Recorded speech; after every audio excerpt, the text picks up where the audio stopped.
Bloomberg Audio Studios. Podcasts, radio, news. Good morning, I'm Nathan Hager. And I'm Karen Moscow. Here are the stories we're following today.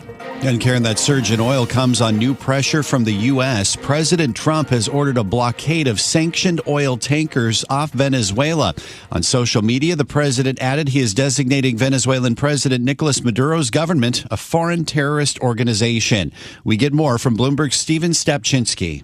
You can look at this as a play for regime change. I think, he's been putting pressure on this regime, and one way to tighten that pressure even more would obviously be taking one of their biggest revenue areas, and that's oil, putting curbs on their oil exports. Already, he's been tightening that through the seizure of a ship earlier this month, as well as just restrictions in general, have helped to curb the amount of money flowing into Venezuela and in particular U.S. dollars. But by doing this, you're really siphoning off a very large portion of the revenues from that the regime can get. And as a result, Bloomberg's Stephen Stepchinsky says oil is advancing from its lowest level since 2021, though crude does remain on track for a yearly loss.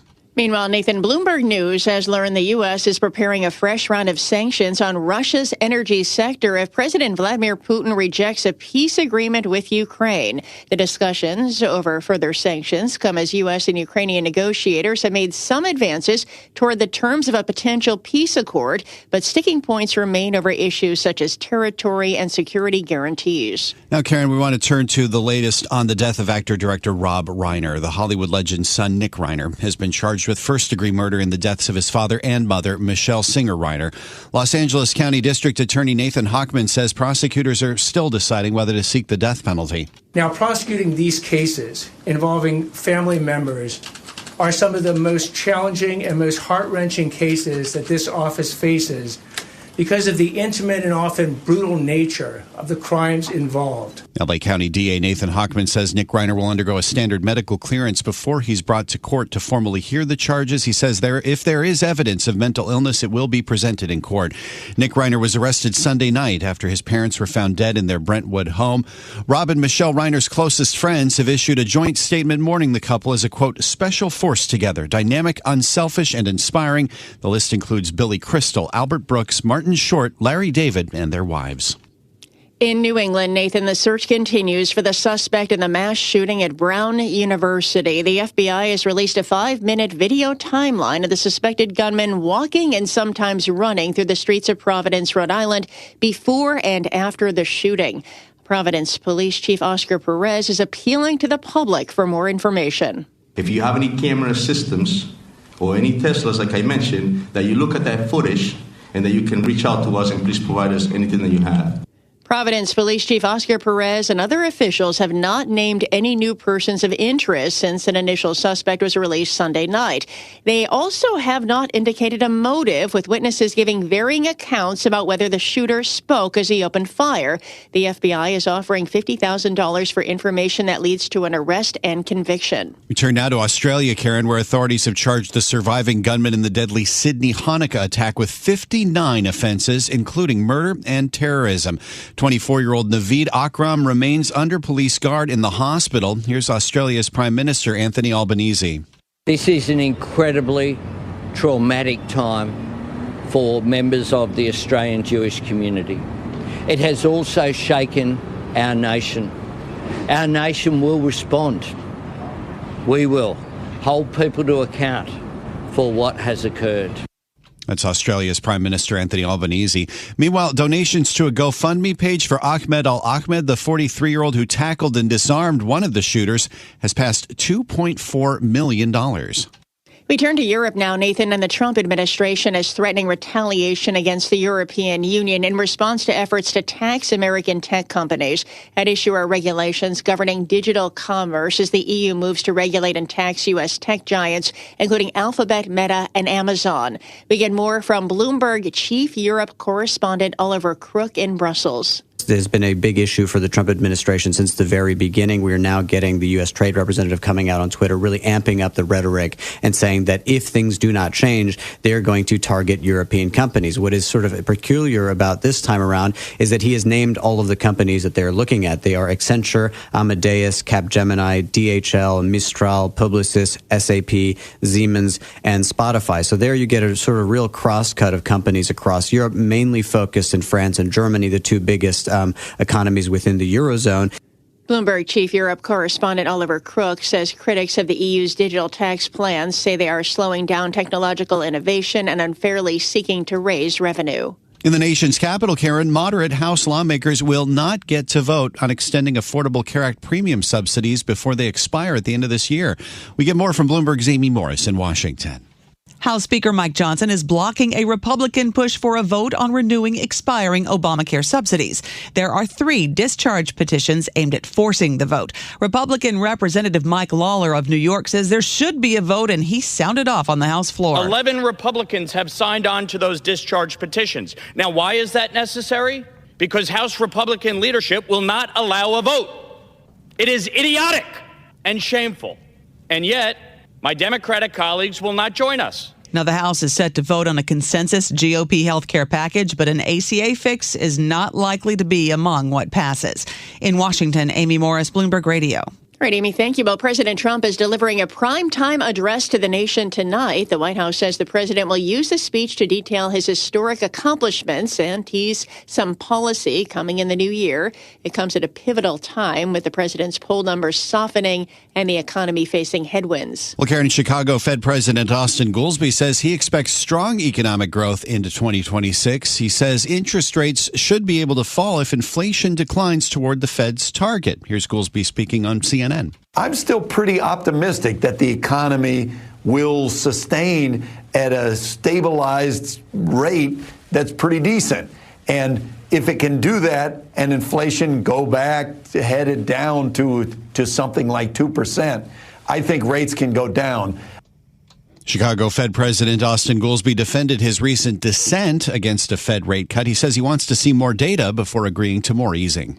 In company news, Nathan, Bloomberg has learned OpenAI is in initial discussions to raise at least $10 billion from Amazon and use its chips. Sources say the deal under discussion could value OpenAI north of $500 billion and see it adopt Amazon's Trainium chip. A deal would mark a win for Amazon's fledgling semiconductor division and complement its cloud division, Amazon Web Services. Amazon shares, they're up 1.3% this morning. And Karen, Jared Kushner's Affinity Partners is getting out of the bidding war for Warner Brothers Discovery. The private equity firm withdrew its backing of Paramount Skydance's hostile takeover proposal. Sources say Kushner's involvement in a deal that the president has said he would personally review drew a lot of unwelcome attention. Of course, Jared Kushner is President Trump's son-in-law. Bloomberg News has learned Warner Brothers is urging its shareholders to reject Paramount's latest offer as they recommend supporting the existing deal with Netflix. Time now for a look at some of the other stories making news in New York and around the world. And for that, we're joined by Bloomberg's John Tucker. John, good morning. Yeah, good morning, Karen. The proposed White House ballroom will now cost as much as $400 million. President Trump gave the latest estimate last night. The proposed cost of the ballroom has steadily risen from $200 million to the president's latest estimate. Its scale has also grown, with the president at first saying it won't interfere with the current building before instead bulldozing the entire East Wing. President Trump says he's standing by his chief of staff, Susie Wiles, following her explosive interview with Vanity Fair. Wiles saying Trump has an alcoholic's personality.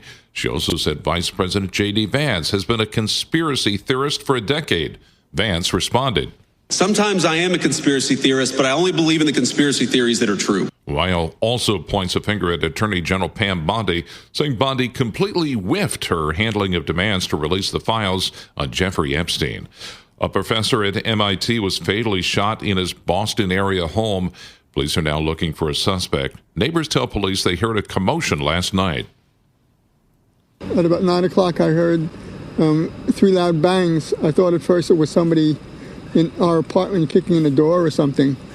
So I called the neighbors, and they said no, they thought it was gunshots. 47-year-old Junio Lorario head MIT's Plasma Science and Fusion Center.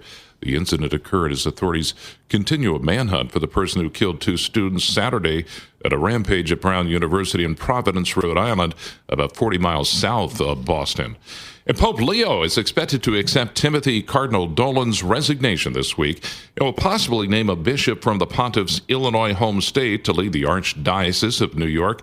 According to the New York Post, the Pope is considering naming Bishop Ron Hicks of Joliet, Illinois, to replace Dolan.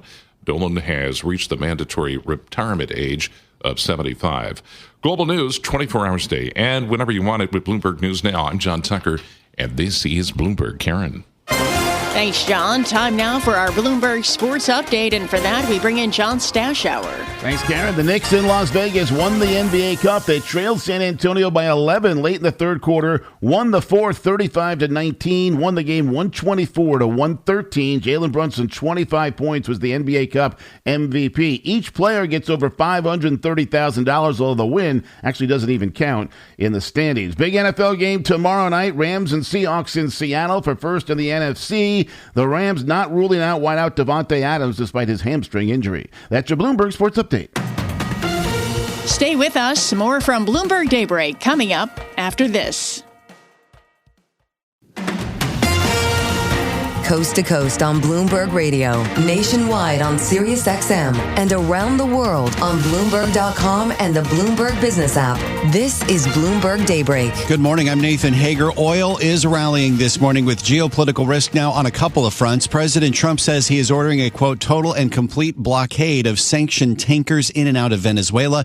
And sources are telling Bloomberg News that the U.S. is preparing a fresh round of sanctions on Russian energy if President Vladimir Putin doesn't agree to a peace deal with Ukraine. For more on all this, we're joined by Will Kennedy, Bloomberg's news director for Europe, the Middle East, and Africa.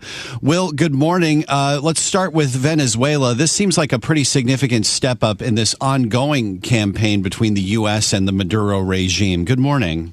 Good morning, Nathan. Great to be with you. Yes, that's exactly right. It does seem a very meaningful increase in the economic pressure that the Trump administration is putting on Maduro.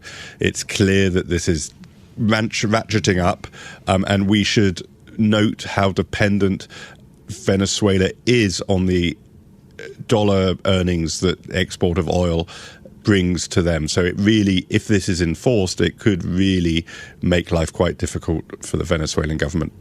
What could this mean as well for the oil majors in the U.S. that work with Venezuela? Well, the announcement that Trump made talked about sanctioned oil tankers being blockaded, which suggests to me that those tankers carrying oil from Chevron, which is the one remaining oil major still working in Venezuela and determined to stay there, will be allowed to flow. So I think it suggests that there will be this distinction between oil being carried on sanctioned tankers, which is being marketed by PDVSA, the state oil company, and often being sold to buyers in the Far East into China and places like that, will be blockaded, but the flow of oil from Chevron will probably be allowed to continue, but we're still trying to learn all the precise details of how this will work. And, Will, what have we learned about these discussions around even further sanctions against Russia's energy sector? We know that there have been plenty of sanctions thus far. Yes. It's another demonstration of how willing Trump and his administration is to use energy sanctions as leverage as it seeks to pursue its goals internationally. What Trump wants is for a peace proposal to be agreed between the US, Ukraine, and European countries, and to put that proposal to Russia in the hope of getting a truce as soon as possible. What the US is now telling us is that they are willing, if Russia doesn't come to that process, if Russia doesn't engage, if it seeks to prolong the war, it is willing to impose further sanctions to curtail its oil exports. And again, Russia is a very meaningful exporter of oil in the world, and it is very dependent on that revenue to keep its war economy going. So it is one way in which to exert pressure on Vladimir Putin's government.